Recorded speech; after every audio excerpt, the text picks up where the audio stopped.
Hey, it's Verity from the creative team and welcome back to the Wow Embossing Powder YouTube channel. Heat embossing is a great way to trap colour in your card designs, and if you've not tried it before, it is so much fun. Today's cards feature 3 slightly different ways to achieve this, so hopefully you'll find at least one technique you can do for your next papercraft project. For the first technique, we are going to trap the colour of the cardstock we are heat embossing on. So for this card, I'm using the Hearts and Twine stamp set from WowEmbossingPowder, and I'm using the large heart stamp from this set. I've got a piece of Gina K Innocent Pink cardstock in my Misty stamping platform, and I'm inking my stamp up with Wow Clear Ultra Slow Drying Embossing ink before stamping this off set to one side on the card. Now I'm repositioning the stamp and stamping this again, creating a trio of 3 hearts down the left hand side, and once all 3 hearts were stamped, it's then ready for the embossing powder. So the embossing powder I'm using is clear gloss embossing powder, which you can get in big pots, perfect if you use a lot of clear gloss. This powder really creates magic, as you heat it up, you really see the stamp design come to life.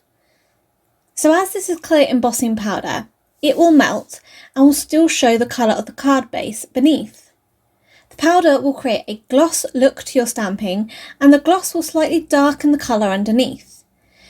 Now we've trapped this colour under the heat embossing, we can then add further colour around the embossing, and the embossing is going to resist this.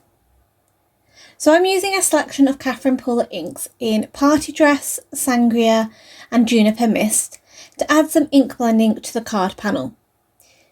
Using blending tools with a foam sponge, I'm creating a gradient ink blend between the colours. First of all, I'm starting off with Party Dress at the top. So as you add the colour and when you hit the heat embossing is going to resist the ink. But as we use clear gloss, we can still see the pink of the card shining through that heat embossing.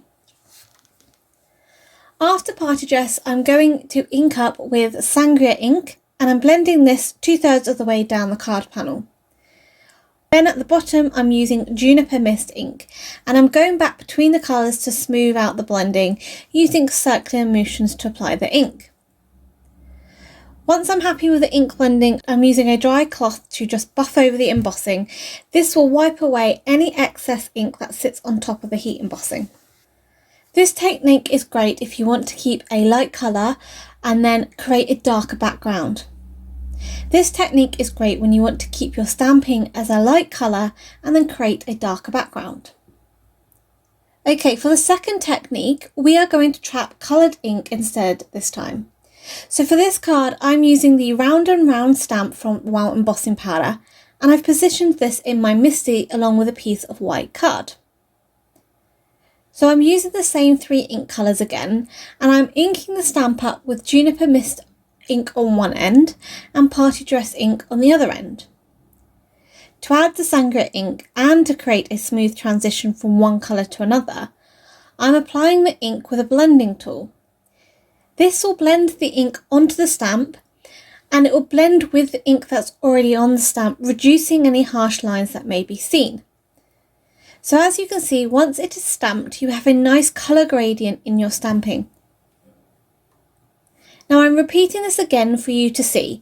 So I'm inking up one end with Juniper Mist, then the other end with Party Dress, and then next I'm going in with my blending tool to add the Sangria ink in the middle, blending it with the colours either side. To trap this colour, we need to cover it with embossing powder. So after I've cleaned my stamp up, I'm inking it with my clear ultra slow dry embossing ink and stamping right over the top again.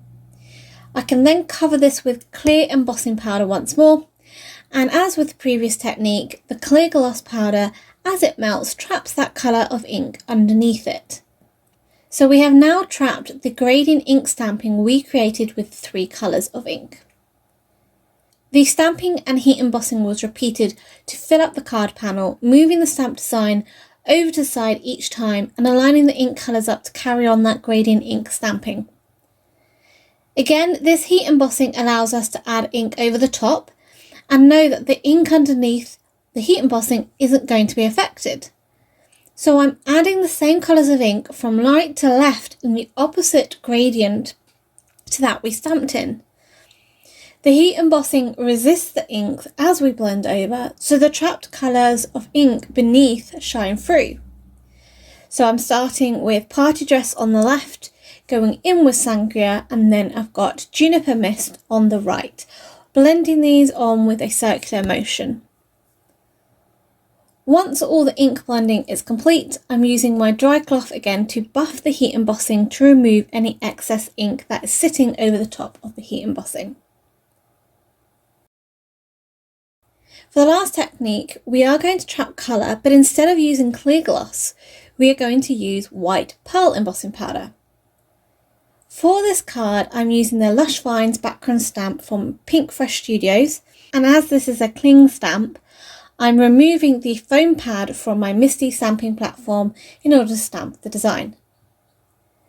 I will want to stamp this several times, and to make sure that my card panel stays in the middle of the stamp, as I can't use a magnet with this stamp, I'm just applying some repositionable tape on the back before placing it in my Misty. Again, I'm using the same colour of inks to stamp this, and I'm using my blending tool again to smooth out the blending between the colours. I've got Juniper Mist at the top, then I've got Sangria, and then I've got Party Dress. However, later on when I actually use the panel, I turn it upside down. As I've applied repositionable tape to the panel, it means I know I can restamp it once more in the same place, as the tape has prevented it from moving. Again, I'm inking up twice with the inks just to get that bright colour, and then once I've done that, I can clean my stamp and then stamp it with my embossing ink. So for this background, instead of using the clear gloss embossing powder like I have done in the previous two techniques, I'm covering it with white pearl embossing powder. White pearl embossing powder will take on the colour beneath it. So as we're trapping the colour of ink, it is not only going to trap the colour, but it's going to turn it a pearl colour at the same time. So as you heat set it, you can see we have a gradient pearl heat embossing design. Pearl embossing powder will also work with Emboss Resist. So this time I'm using my blending tool to add Catherine Pooler Blackjack ink over the top. As the pearl embossing powder catches the light on this background, the pearl colours really pop against the grey. Now we've looked at the three techniques, let's turn all these into 3 cards. For the first card, I've used the Birch Press Designs Big Hello Sugar Script die cutting the hello 3 times out of Gina K Slate cardstock, and layering this up with a white shadowed die cut piece. The card panel was trimmed down and added to a white card base, and then a sentiment from the Altenew Sentiments Strips 2 stamp set was foam mounted onto the card. I've stamped this in blackjack ink just to tie in with the die cut sentiment. For the second card, I've die cut a stitched heart out of white cardstock, and this has been foam mounted onto the card panel offset to one side. A layered love die cut from Birch Press Designs was added to the front in slate cardstock, and a heat embossed sentiment was added underneath. This sentiment comes from the Round and Round stamp set. For the last card, I've die cut the Altenew Fancy Thanks 3 times to layer this up for dimension. And to add a little bit more interest, I'm just ink blending some Party Dress ink to the bottom and fading this out. I've used the pearl heat embossed background to die cut a large stitched heart from, and then I'm foam mounting this onto a white card base, trimming off any excess of the heart that overhangs the edge. Another sentiment from the Sentiment Strips 2 stamp set was then added to the card just to finish the sentiment off.